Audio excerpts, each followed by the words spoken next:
ಸ್ನೇಹಿತರೆ, ಮೀಡಿಯಾ ಮಾಸ್ಟರ್ಸ್ಗೆ ಸ್ವಾಗತ, ಸುಸ್ವಾಗತ. ಗೆಳೆಯರೆ, ಭಾರತದಲ್ಲಿ ಸುಮಾರು $1 ಬಿಲಿಯನ್ ಹಣ ಹೂಡಿಕೆ ಮಾಡೋದಕ್ಕೆ ಬಂದಿದ್ದ ಚೈನಾದ ಕಂಪನಿಯೊಂದು 2 ವರ್ಷಗಳ ನಂತರ ಭಾರತದಿಂದ ಹೊರ ಹೋಗ್ತಾ ಇದೆ. ಅದರ ಜೊತೆಗೆ ಇಲ್ಲಿ ನೇಮಕ ಮಾಡಿಕೊಂಡಿದ್ದ ಒಂದಷ್ಟು ನೌಕರರನ್ನು ಕೂಡ ಕೆಲಸದಿಂದ ತೆಗೆಯಲಾಗಿದೆ. ಭಾರತದ ವಾಹನ ಮಾರುಕಟ್ಟೆಯಲ್ಲಿ ದೊಡ್ಡ ಮಟ್ಟದ ಕ್ರಾಂತಿಗೆ ಕಾರಣವಾಗುತ್ತೆ ಅಂತ ಹೇಳಲಾಗ್ತಾ ಇದ್ದ ಚೈನಾ ಕಂಪನಿ ಭಾರತದಿಂದ ಹೊರ ಹೋಗ್ತಾ ಇರೋದ್ರ ಬಗ್ಗೆ ಸಕಾರಾತ್ಮಕ ಹಾಗೂ ನಕಾರಾತ್ಮಕ ಅಭಿಪ್ರಾಯಗಳು ಮೂಡ್ತಾ ಇವೆ. ಹಾಗಾದರೆ ಈ ಕಂಪನಿ ಭಾರತದಿಂದ ಹೊರ ಹೋಗ್ತಾ ಇರೋದು ಯಾಕೆ? ಒಂದು ವಾಹನ ತಯಾರಿಕಾ ಕಂಪನಿ ಭಾರತದಲ್ಲಿ ಹೂಡಿಕೆ ಮಾಡೋದಕ್ಕೆ ಬಂದರೆ ಅದರ ಅಗತ್ಯಗಳನ್ನು ಅರ್ಥ ಮಾಡಿಕೊಂಡು ಅದಕ್ಕೆ ಬೇಕಿರೋ ಅನುಕೂಲಗಳನ್ನು ಸರ್ಕಾರ ಕಲ್ಪಿಸಿಕೊಡ್ಬೇಕಲ್ವಾ? ಈ ಕಂಪನಿಯ ವಿಷಯದಲ್ಲಿ ಹಾಗಾಗಲಿಲ್ಲ. ಯಾಕೆ? ಭಾರತದಿಂದ ಹೊರ ಹೋಗ್ತಾ ಇರೋ ಕಂಪನಿ ಯಾವುದು ಮತ್ತು ಅದರಿಂದ ಆಗೋ ಪರಿಣಾಮಗಳೇನು ಅನ್ನೋ ಬಗ್ಗೆ ಒಂದಷ್ಟು ಮಾಹಿತಿಯನ್ನು ಇಲ್ಲಿ ನೋಡೋಣ.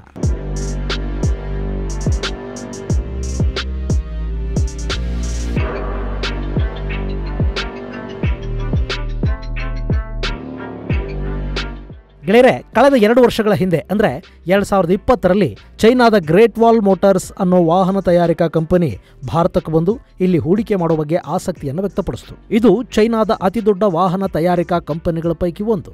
1984ರಲ್ಲಿ ಆರಂಭವಾದ ಈ ಗ್ರೇಟ್ ವಾಲ್ ಮೋಟಾರ್ಸ್ ಅನ್ನೋದು ಗ್ರೇಟ್ ವಾಲ್ ಆಫ್ ಚೈನಾದ ಹೆಸರನ್ನು ಇಟ್ಕೊಂಡಿದೆ. ಆರಂಭದಲ್ಲಿ ಸಣ್ಣ ಪ್ರಮಾಣದಲ್ಲಿ ಟ್ರಕ್ ತಯಾರಿಕೆ ಮಾಡ್ತಾ ಇದ್ದ ಸಂಸ್ಥೆ ಆನಂತರ ಸೆಡಾನ್ ಕಾರುಗಳ ತಯಾರಿಕೆಗೆ ಇಳಿತು.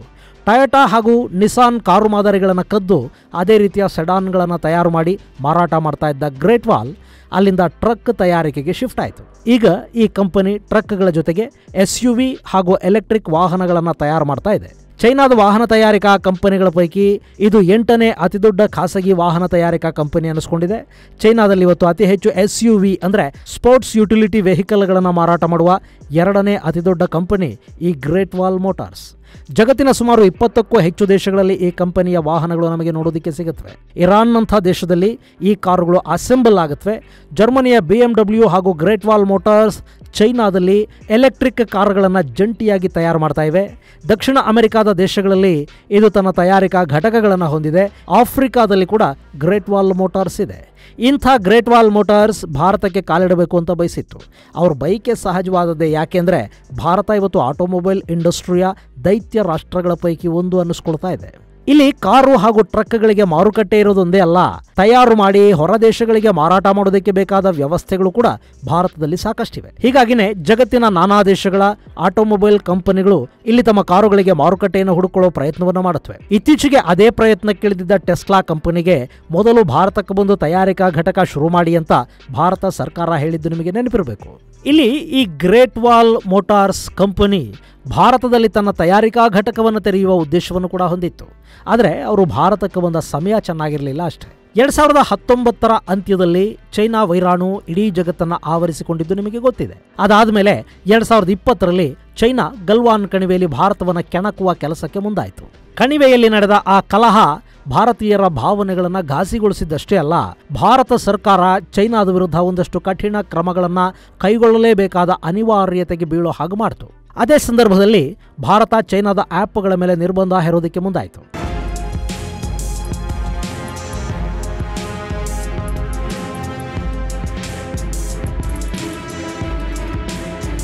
ಈ ಮಧ್ಯೆ ಏನಾಯಿತು ಅಂದರೆ, ಒಂದು ಕಡೆ ಭಾರತೀಯರು ಬಾಯ್ಕಾಟ್ ಚೈನಾ ಅನ್ನೋ ಅಭಿಯಾನವನ್ನು ಮಾಡ್ತಾ ಇದ್ರೆ, ಮತ್ತೊಂದು ಕಡೆ ಭಾರತದಲ್ಲಿ ಚೈನಾದ ಹೂಡಿಕೆಗಳು ಹಾಗೆಯೇ ಮುಂದುವರಿಯೋದಕ್ಕೆ ಶುರುವಾದವು.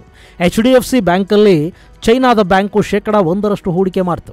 ಇಲ್ಲಿನ ಸ್ಟಾರ್ಟಪ್ಗಳಿಗೆ ಚೈನಾದ ಹೂಡಿಕೆ ಬರತೊಡಗಿತು. ಭಾರತೀಯರು ಚೈನಾದ ವಿರುದ್ಧ ಇರೋ ಹೊತ್ತಲ್ಲಿ ಭಾರತದ ಕಂಪನಿಗಳ ಷೇರುಗಳನ್ನು ಚೈನಾ ಖರೀದಿ ಮಾಡ್ತಾ ಇಲ್ಲಿ ಹೂಡಿಕೆ ಮಾಡ್ತಾ ಹೋಗ್ತಾ ಇದ್ರೆ ಇದು ಇಲ್ಲಿನ ಜನರ ಭಾವನೆಗಳಿಗೆ ಧಕ್ಕೆ ತರೋದಿಲ್ವಾ?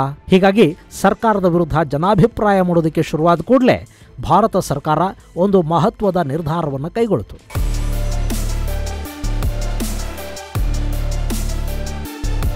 ಇಲ್ಲಿ ಯಾವುದೇ ದೇಶದ ಹೂಡಿಕೆಗಳನ್ನು ವಿನಾಕಾರಣ ಯಾವ ದೇಶವೂ ನಿರ್ಬಂಧ ಮಾಡೋದಕ್ಕೆ ಸಾಧ್ಯ ಆಗೋದಿಲ್ಲ. ಅದು ವಿಶ್ವ ವಾಣಿಜ್ಯ ಒಪ್ಪಂದಗಳಿಗೆ ವಿರುದ್ಧ ಅನ್ನಿಸ್ಕೊಳ್ಳುತ್ತೆ. ಅಂಥ ದೇಶಗಳ ಮೇಲೆ ಕಾನೂನು ಸಮರ ಸಾರೋದಕ್ಕೆ ಕೂಡ ಅವಕಾಶ ಇರುತ್ತೆ. ಹೀಗಾಗಿ ಭಾರತ ನೇರವಾಗಿ ಚೈನಾದ ಹೂಡಿಕೆಗಳನ್ನು ನಿರ್ಬಂಧಿಸುವ ಕೆಲಸಕ್ಕೆ ಕೈ ಹಾಕಲಿಲ್ಲ. ಬದಲಿಗೆ ಯಾವೆಲ್ಲ ದೇಶಗಳು ಭಾರತದ ಜೊತೆಗೆ ಗಡಿಯನ್ನು ಹಂಚಿಕೊಳ್ಳುತ್ತವೋ ಅಂಥ ದೇಶಗಳು ಭಾರತದಲ್ಲಿ ಹೂಡಿಕೆ ಮಾಡಬೇಕು ಅಂದರೆ ಅದಕ್ಕೆ ಕೇಂದ್ರ ಸರ್ಕಾರದ ಅನುಮತಿಯನ್ನು ತಗೋಬೇಕು. ಕೆಲ ವಿಷಯಗಳನ್ನು ಪರಿಶೀಲಿಸಿದ ನಂತರ ನಾವು ಅಂಥ ಹೂಡಿಕೆಗಳಿಗೆ ಅನುಮತಿಯನ್ನು ಕೊಡಬೇಕಾ ಬೇಡವಾ ಅನ್ನೋದನ್ನು ನಿರ್ಧಾರ ಮಾಡ್ತೀವಿ ಅಂತ ಹೇಳ್ತು ಭಾರತದ ಸರ್ಕಾರ. ಇಲ್ಲಿ ಭಾರತದ ಜೊತೆಗೆ ಗಡಿ ಹಂಚಿಕೊಂಡ ದೇಶಗಳ ಪೈಕಿ ಭಾರತದಲ್ಲಿ ಹೂಡಿಕೆ ಮಾಡಬಲ್ಲ ದೇಶ ಅಂತ ಇರೋದು ಚೈನಾ ಒಂದೇ. ಇದು ಚೈನಾಗೆ ಭಾರತ ಕೊಟ್ಟ ಪರೋಕ್ಷ ಹೊಡೆತ. ಅಫ್ಕೋರ್ಸ್ ಇದಿಷ್ಟರಿಂದ ಚೈನಾದ ಕಂಪನಿಗಳು ಭಾರತಕ್ಕೆ ಬರಲೇ ಇಲ್ಲ ಅಂತೇನಲ್ಲ. ಒಂದಷ್ಟು ಕಂಪನಿಗಳು ಚೈನಾದಿಂದ ಹೊರಬಂದು ಥಾಯ್ಲ್ಯಾಂಡ್, ಸಿಂಗಪುರ್ಗಳ ಅಡ್ರೆಸ್ ಕೊಟ್ಟು ಭಾರತದಲ್ಲಿ ಹೂಡಿಕೆ ಮಾಡಿದ್ವು, ಅದು ಬೇರೆನೇ ವಿಷಯ. ಆದರೆ ಭಾರತ ಇಂಥ ಕಾನೂನು ಜಾರಿ ಮಾಡೋದಕ್ಕೆ ಕೆಲವೇ ದಿನಗಳ ಮೊದಲು ಈ ಗ್ರೇಟ್ ವಾಲ್ ಭಾರತದಲ್ಲಿ ಹೂಡಿಕೆ ಮಾಡೋ ನಿರ್ಧಾರವನ್ನು ಮಾಡಿತ್ತು. ಇಲ್ಲಿ ಸುಮಾರು $1 ಬಿಲಿಯನ್ ಹೂಡಿಕೆ ಮಾಡಿ ಕಾರುಗಳನ್ನು ತಯಾರು ಮಾಡಿ ಮಾರುಕಟ್ಟೆಗೆ ಬಿಡಬೇಕು ಅನ್ನೋದು ಗ್ರೇಟ್ ವಾಲ್ನ ಐಡಿಯಾ. ಅವತ್ತಿಗೆ ಈ ಚೈನಾ ಕಂಪನಿಯ ಕಡಿಮೆ ಬೆಲೆಯ ಕಾರುಗಳು ಭಾರತದ ಮಾರುಕಟ್ಟೆಯನ್ನು ಕೂಡ ಆಕರ್ಷಿಸುತ್ತವೆ ಅನ್ನೋ ನಂಬಿಕೆ ಇತ್ತು. ಭಾರತದಲ್ಲಿನ ಎಲ್ಲ SUVಗಳಿಗೆ ಹೋಲಿಕೆ ಮಾಡಿದರೂ ಈ ಕಂಪನಿ ಕಡಿಮೆ ಬೆಲೆಗೆ ಕಾರುಗಳನ್ನು ಕೊಡುತ್ತೆ ಮತ್ತು ಕಾರ್ ಮಾರುಕಟ್ಟೆಯನ್ನು ಕೆಲವೇ ದಿನಗಳಲ್ಲಿ ಇದು ಕ್ಯಾಪ್ಚರ್ ಮಾಡಿಕೊಂಡು ಬಿಡಬಹುದು ಅನ್ನೋ ನಂಬಿಕೆ ಕೂಡ ಮೂಡೋದಕ್ಕೆ ಶುರುವಾಗಿತ್ತು. ಈಗ ನೋಡಿ, ಸೌತ್ ಕೊರಿಯಾದ ಕಾರ್ ಕಂಪನಿ ಕಿಯಾ ಈಗಾಗಲೇ ಭಾರತದ ಮಾರುಕಟ್ಟೆಯಲ್ಲಿ ತನ್ನ ಛಾಪು ಮೂಡಿಸಿದೆ. MG ಮೋಟಾರ್ಸ್ ಇದು ಚೈನಾ ಹಾಗೂ ಬ್ರಿಟನ್ ದೇಶಗಳ ಕಂಪನಿ, ಇದು ಕೂಡ ಭಾರತದ ಮಾರುಕಟ್ಟೆಯಲ್ಲಿ ತನ್ನ ಅಸ್ತಿತ್ವವನ್ನು ಸ್ಥಾಪಿಸಿದೆ. ಹೀಗಿರುವಾಗ ಈ ಗ್ರೇಟ್ ವಾಲ್ ಮೋಟಾರ್ಸ್ ಕೂಡ ಸ್ಪರ್ಧಾತ್ಮಕ ಬೆಲೆಯಲ್ಲಿ ಉತ್ತಮ ಕಾರುಗಳನ್ನು ಕೊಟ್ಟರೆ ಭಾರತದ ಮಾರುಕಟ್ಟೆಯಲ್ಲಿ ಸ್ಥಾನ ಗಿಟ್ಟಿಸ್ಕೊಳ್ಳೋದು ಕಷ್ಟ ಏನೂ ಆಗ್ತಾ ಇರಲಿಲ್ಲ. ಇದೆಲ್ಲ ಗೊತ್ತಿದ್ದ ಕಾರಣಕ್ಕೆ ಅವರು ಭಾರತಕ್ಕೆ ಬಂದಿದ್ರು. ಇನ್ನು ಭಾರತದಲ್ಲಿ ತಯಾರಿಕಾ ಘಟಕವನ್ನು ಶುರು ಮಾಡಬೇಕು ಅಂದರೆ ಅದಕ್ಕೆ ಜಾಗ ಬೇಕು, ಕಟ್ಟಡ, ಅನುಮತಿಗಳು ಇವೆಲ್ಲ ಬೇಕಾಗುತ್ತವಲ್ವಾ. ಹೀಗಾಗಿ ಇವರು ಏನು ಮಾಡಿದರು, ಅವತ್ತಿಗೆ ಭಾರತದಿಂದ ಹೊರ ಹೋಗೋದಕ್ಕೆ ಸಿದ್ಧವಾಗಿದ್ದ ಜನರಲ್ ಮೋಟಾರ್ಸ್ ಕಂಪನಿಯ ಮಹಾರಾಷ್ಟ್ರದಲ್ಲಿದ್ದ ಕಾರು ತಯಾರಿಕಾ ಘಟಕವನ್ನು ಖರೀದಿ ಮಾಡೋದಕ್ಕೆ ಮುಂದಾದರು. ಇಲ್ಲಿ ಶವರ್ಲೆ ಕಾರುಗಳನ್ನು ತಯಾರು ಮಾಡ್ತಾ ಇತ್ತಲ್ಲ ಜನರಲ್ ಮೋಟಾರ್ಸ್, ಆ ಸಂಸ್ಥೆಯ ಘಟಕವನ್ನು ಖರೀದಿ ಮಾಡಿ ಅಲ್ಲೇ ತಮ್ಮ ಮ್ಯಾನುಫ್ಯಾಕ್ಚರಿಂಗ್ ಯೂನಿಟ್ಗಳನ್ನು ತೆರೆಯೋ ಉದ್ದೇಶ ಅವ್ರದ್ದಾಗಿತ್ತು. ಹೀಗೆ ಎಲ್ಲ ಆಯಿತು. ಆದರೆ ಈ ಕಂಪನಿಗೆ ಭಾರತದಲ್ಲಿ ಹೂಡಿಕೆ ಮಾಡೋದಕ್ಕೆ ಸರ್ಕಾರದ ಅನುಮತಿ ಬೇಕಲ್ಲ, ಅದು ಮಾತ್ರ ಸಿಗಲಿಲ್ಲ. ಭಾರತದಲ್ಲಿ ನೇರ ಹೂಡಿಕೆ ಮಾಡೋದಕ್ಕೆ ಚೈನಾದ ಕಂಪನಿಗಳಿಗೆ ಅವಕಾಶ ಕೊಡಬಾರದು ಅನ್ನುವ ಭಾರತದ ನಿಲುವು ಈ ಗ್ರೇಟ್ ವಾಲ್ ಕಂಪನಿಗೆ ಮುಳುವಾಯಿತು. ಈಗ ಈ ಕಂಪನಿ ಭಾರತದಿಂದ ಹೊರ ಹೋಗುವ ವಿಷಯವನ್ನು ಪ್ರಕಟಿಸಿದೆ. ನಮಗೆ ಎಲ್ಲ ರೀತಿಯಲ್ಲೂ ಸಹಕರಿಸಿದ ಭಾರತದ ತಂಡಕ್ಕೆ ಕೃತಜ್ಞತೆಗಳು, ನಾವು ಮುಂದೆ ಕೂಡ ಮತ್ತೆ ಭಾರತಕ್ಕೆ ಬರೋ ಪ್ರಯತ್ನ ಮಾಡ್ತೀವಿ ಅಂತ ಈ ಸಂಸ್ಥೆ ಪ್ರಕಟಣೆಯಲ್ಲಿ ತಿಳಿಸಿದೆ. ಹಾಗೆ ಇಲ್ಲಿ ಕೆಲಸ ಮಾಡ್ತಾ ಇದ್ದ ನೌಕರರಿಗೆ 3 ತಿಂಗಳ ವೇತನ ಕೊಟ್ಟು ಅವರನ್ನು ಕೆಲಸದಿಂದ ಬಿಡುಗಡೆ ಮಾಡಲಾಗ್ತಾ ಇದೆ.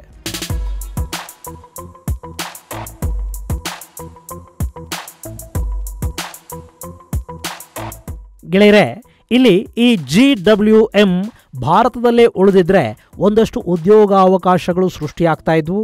ಆಟೋಮೊಬೈಲ್ ಕ್ಷೇತ್ರಕ್ಕೆ ವಿದೇಶಿ ಹೂಡಿಕೆ ಬರ್ತಾ ಇತ್ತು.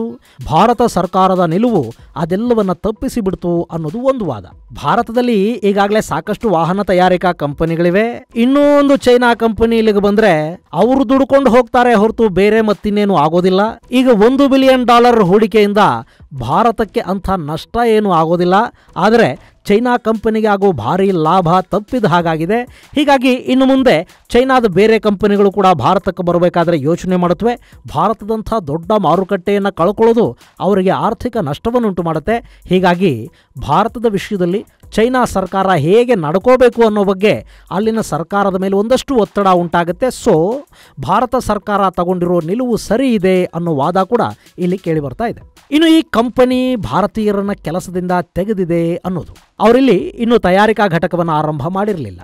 ಅದಕ್ಕೂ ಮೊದಲಿನ ಕೆಲಸಗಳಿಗೆ ಅಂದರೆ ಅನುಮತಿಗಳು, ಸರ್ಕಾರಿ ಮಟ್ಟದ ಕೆಲಸ ಕಾರ್ಯಗಳು, ಲೈಸನಿಂಗ್ ಮುಂತಾದ ಚಟುವಟಿಕೆಗಳಿಗಾಗಿ ಒಂದಷ್ಟು ಜನರನ್ನಿಲ್ಲಿ ಅವರು ನೇಮಕ ಮಾಡಿಕೊಂಡಿದ್ರು. ಅವರಿಗೆ 3 ತಿಂಗಳ ವೇತನದ ಜೊತೆಗೆ ಬಿಡುಗಡೆಗೊಳಿಸಲಾಗಿದೆ. ಹಾಗೆ ಇನ್ನು ಮುಂದೆ ತಮ್ಮ ತಯಾರಿಕಾ ಘಟಕವನ್ನು ಬ್ರೆಜಿಲ್ಗೆ ಸ್ಥಳಾಂತರಿಸುವುದಾಗಿ ಆ ಸಂಸ್ಥೆ ಹೇಳಿಕೊಂಡಿದೆ. ಕಳೆದ ವರ್ಷವೇ ಈ ಕಂಪನಿ ತನ್ನ ಒಂದಷ್ಟು ಹೂಡಿಕೆಯ ಹಣವನ್ನು ಬ್ರೆಜಿಲ್ಗೆ ಡೈವರ್ಟ್ ಮಾಡಿತ್ತು. ಈಗ ಅಧಿಕೃತವಾಗಿ ಘೋಷಣೆ ಮಾಡಿದೆ ಅಷ್ಟೇ.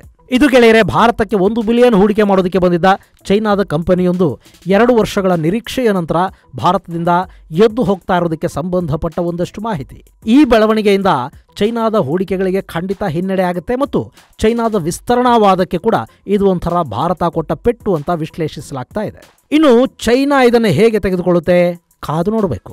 ಮುಂದಿನ ಸಂಚಿಕೆಯಲ್ಲಿ ಮತ್ತಷ್ಟು ವಿಶೇಷಗಳ ಜೊತೆ ಮತ್ತೆ ಭೇಟಿಯಾಗೋಣ. ಅಲ್ಲಿವರೆಗೆ ಜೈ ಹಿಂದ್, ಜೈ ಕರ್ನಾಟಕ.